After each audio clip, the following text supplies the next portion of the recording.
শিশুদেরকে পোলিও টিকার নামে যেটা দেওয়া হয় তার মূল ভিডিওটা ধৈর্য সহকারে দেখবেন এবং সর্বোচ্চ শেয়ার করে দেবেন। এটা কিন্তু শেয়ার করা অত্যন্ত বংশবৃদ্ধিকে জরুরি। দুর্বল করা। এখানে কি বলছে আর ভালো করে বুঝে নেবেন। মেয়েদের 15 বছর থেকে যে টিকাগুলো দেওয়া হয় সেগুলো জরায়ুর ভেতরকে ছোট ও বেশি সন্তান প্রসবকে দুর্বল করার জন্য। আর সিজার হচ্ছে তাদের ষড়যন্ত্রের চূড়ান্ত সফলতা। এই লক্ষ্যে এরা কয়েকটি ধাপে কাজ করে থাকে।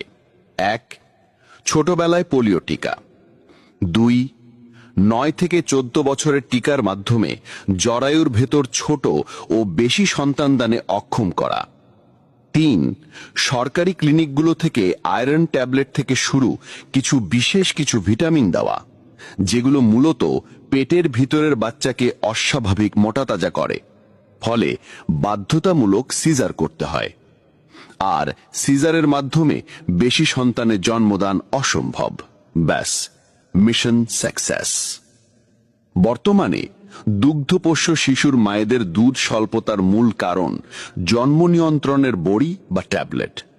মহিলাদের দুধের সম্পর্ক প্রেগনেন্ট হওয়ার সঙ্গে, এটা আরেকটার সাথে অঙ্গাঙ্গিভাবে।